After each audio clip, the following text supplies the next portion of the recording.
What's the deal, everybody? Welcome back to the great outdoors. Today we're going over drone stuff, and it doesn't matter if you're new to drones, you just bought your first one, or you've been flying drones for a while. Maybe you decided it's time to start making money with that drone.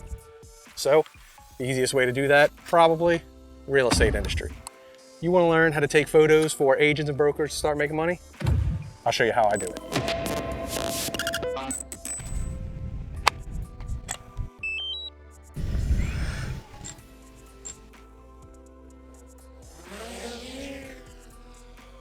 All right, y'all, as you can see, it's super windy out here, so I apologize for any noise you may be getting during the process.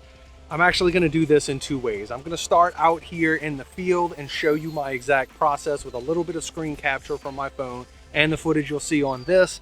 Then I'm gonna move into the studio to really talk about the gear that I use, some accessories that I really like, my process, totally, and we'll go over the review of why I think it's important. Now, that being said, there are a few things that are very important when you're doing this, and I'll tell you some of the shots you really need to go after. Number one is 1 to 2 hero shots. Now, these are the shots that make the house look incredible. It doesn't matter if it's focused on the front yard or the backyard, as long as this is the selling photo of the house. It highlights everything the exterior has to show. Now, sometimes this involves showing a pool.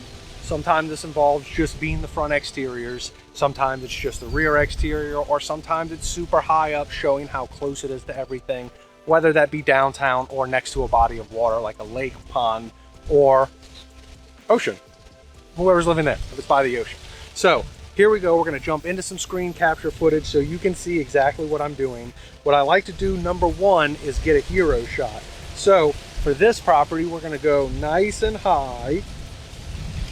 Ooh, that wind is insane. Look at it just drifting this drone.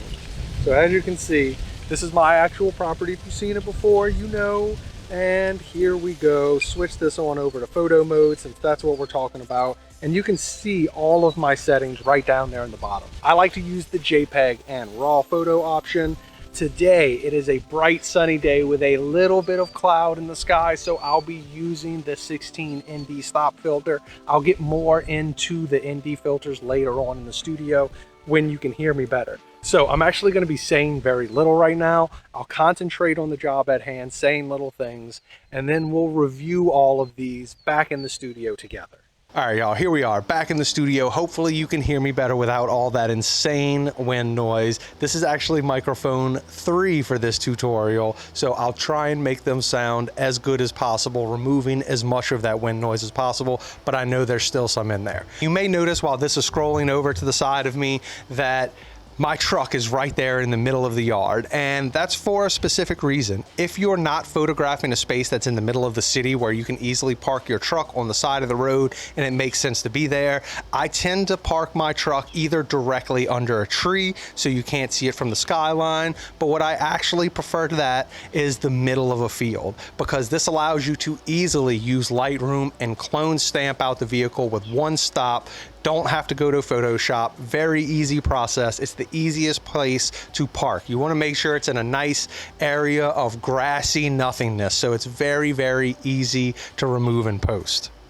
So let's get right into it. And the first thing you should know is that while this is playing over to the side of me, I'm going to give you a bunch of examples and spots I like to photograph from in particular. And I'll be showing you examples of those along the way. What I like about this method that I've perfected over time is that it doesn't matter if you have a small, tiny house, a moderate size house, a townhouse or condo, apartment downtown, or a luxurious mansion. This will help you make sure you get the shots you need to get the job done properly and to get rehired in the future. So what I'm going to do is, now that that's probably done playing over there in real time, by the way, that was all done in real time. That is how long it takes me to go around a property and photograph it. I will go at the very end and show you those photographs and talk about them. But right now, we're really going to be talking about the whole method behind the madness and how I like to go about doing this process. Now, I'll put up a little graphic on the screen. I'll be mentioning shots throughout this. And whenever you look at the home, there'll be a few shots you should think about. One being the front shot, one being the left front shot, and one being the right front shot. Now, in correlation with that, you can go on to the back. Some people would call it the rear, but I call it the back for abbreviation because the B will never get mixed up with the R for right. So you will also have a back, a left back, and a right back. And this is kind of the order of operations. Now, as long as you get all 6 of these shots from at least 2 different height levels, you will be okay, considering you also got the hero shot I told you about earlier. Those shots alone are enough to make sure you get the images required. I like to get the hero shot close to ground level or a little bit tinier, depending on what it's all about. Once again, if you have something far off in the background, your hero shot is probably going to be you high in the air. I'm just speaking in generalities right now. And as I talk about these shots, I'm actually going to put myself in the center, and I'll put up kind of like a 4-up of each of these shots from, as I mentioned before, townhouse, classic house, regular house, mansion. So that way you can see that this actually works for everything. So the first thing we're going to talk about is the hero shot. Boom. Now, once again, this is the shot that sells the property. It's almost the most important shot to get because this is probably the shot the agent is going to use when listing this property. You really want it to grab attention and wow people. The next thing you're going to be looking at is your basic front elevation. Now, when I talk about all of these elevations, I like to go in 2 to 3 levels. I like to get one definitely at about 150 feet and then another one at about 350 feet. This allows me to make sure that I've got a good rotating view of the property and everything around it, no matter what kind of property it is. Man, I don't know if y'all can hear it. I've got this crazy bird chirp. Man, it is driving me nuts. So as the bird chirps over in the corner, let's get back into these shots. So you've got your front shot. This is done at about 150 feet, as I say. Then you've got your left front shot. Once again, 150 feet, your right front shot. Then you go on to your back shot, your left back shot, and your left rear shot.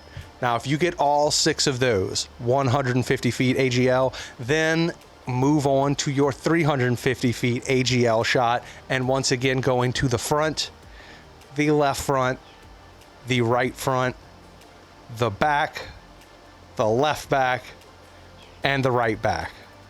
Another thing to notice is that when I'm doing this, even though I just described it all to you starting at 150 AGL and then going to 350 AGL, when I am on site personally, I actually start high.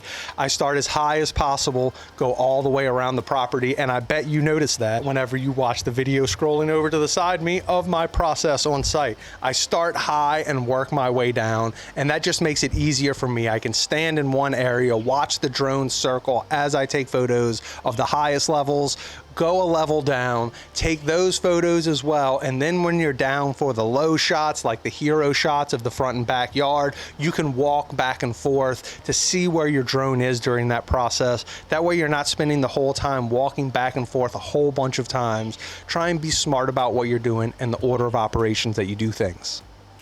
There you go. Now you have 12 images automatically. If you've taken the appropriate number of hero shots, you have at least 2 there. So now you're at 14 images for this property. You also want to make sure to photograph any features that are associated with the property. And what I mean by this, is there a pool? Most times, yes. Get a specific shot of pools. Is it next to a body of water, as I mentioned earlier? If so, get a high up shot to show how close it is to the water. Or is it close to downtown? Get a shot that shows its relation to downtown.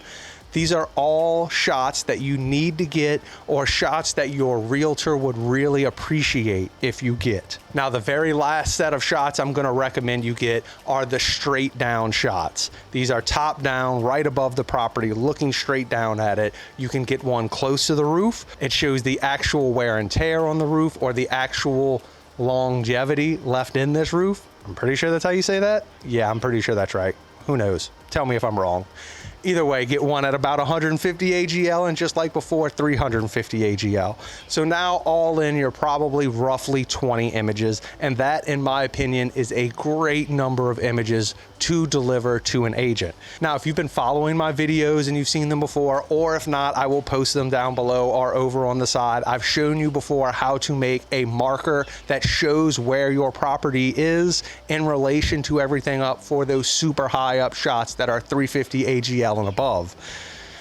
I have also created a video that goes through and gives you my free Lightroom Air 2S preset. Now I can talk about gear because, well, everyone's gear is a little bit different. Most people out there are using DJIs. I'm using the Air 2S personally. If you're using the Air 2S, then go check out that video. Go to my website, get my free presets. They don't cost you anything. And that's how I edit all of my aerial photos. Even if you have another drone, I'm sure these presets might work pretty well for you, but they were built specifically for the Air 2S. If you have the Air 2S and want to know more about that, check out the video posted below and above or on the side or wherever they're putting these things nowadays. Check out that video. Now let's move on from that to talk about the gear. Like I just said, and there are a few accessories that I do highly recommend. One will be once again pointing you to another video I made on the Ulanzi night strobe for night flying. I highly recommend this thing. I've been using it for almost a year now. It's a great product, very highly visible and very cheap compared to others on the market. So that's my number one accessory I recommend. I also really recommend, you saw it in the video earlier, I was wearing one of the reflective vests. As a matter of fact, here it is right here, reflective vest. Let me tell you about this thing. I love this because when you put it on, people don't bother you as much. It says right here on the back, here you go. That's me, FAA pilot, I guess. So there you go. It also has a bunch of little pockets on the front. I'm gonna cover this up so you can't see, so you can have your remote ID right there, your insurance information for any nosy people walking around. It has other pockets so you can keep whatever you need in there. I really like wearing that. It just makes me feel more official on the job site. And since I started wearing it, I really haven't had anyone ask me any questions until after I'm done flying, which is really nice. Now, the last accessory I'm gonna recommend is another thing you saw in this video. I have not made another video about it, but you'll see the landing pad, and I highly recommend having a landing pad. I know you think you don't need one, just like I used to, but taking off in these harsh conditions, whether it be on concrete or dirt or grass, when those props start up, lots of stuff flies around, and you don't want any of that going into the drone or into the lens of the camera or anything like that. So putting down a nice little mat or pad to take off from and land on really helps increase the longevity. Again, longevity, I keep using that word in this video, but it will increase the amount of time you could have your drone because it's just keeping dirt and dust from getting into those cracks during takeoff and landing. So I really recommend that accessory as well. Now let's move on to the ND filters. Now the Air 2S, it does come with its own set of ND filters, but the ND filters are really crucial to the process of creating really good looking photos for agencies. As I mentioned, today was a fairly bright day. I use the ND16 to bring down that stop. You never want your highlights to be blown out. Blown out highlights and whites are one of the things that are kind of like an instant marker that this isn't a great photo, it's just an average one. So really what you're trying to do when selecting and doing this process, I like to select on the brightest spot of the image by the house. Usually that's the driveway or the concrete leading up to the house. That tends to be the brightest spot, so that way my drone actually exposes for that area. I also typically think that that doesn't drop down enough, so I will press the little sundial on the side and drop it down one more exposure. Now, depending on the drone you're doing, this process will be different, so I won't go in detail on it much, but it is better to be darker than brighter when it comes to these drones because of the small size sensor. It's really hard to recover in those highlights. That's a lot, right? I mean, I'm sure this video is pretty long by now. That is pretty much my entire process. Now, if you're interested in how I edit these photos, once again, go check out my Lightroom free presets video. Even if you don't get the free presets video, you can scroll about halfway through the video and I talk about editing with these presets or editing in general. So I will not go into that very hardcore in this one. But just remember, if this was useful and you liked it, please like, subscribe, comment down below, all that jazz the YouTubers say. Let me know if you liked it, if you want to see more of this content. As always, keep rocking and rolling, enjoy what you're doing, make smart business decisions, factor in some of this stuff, and I'll catch you next time.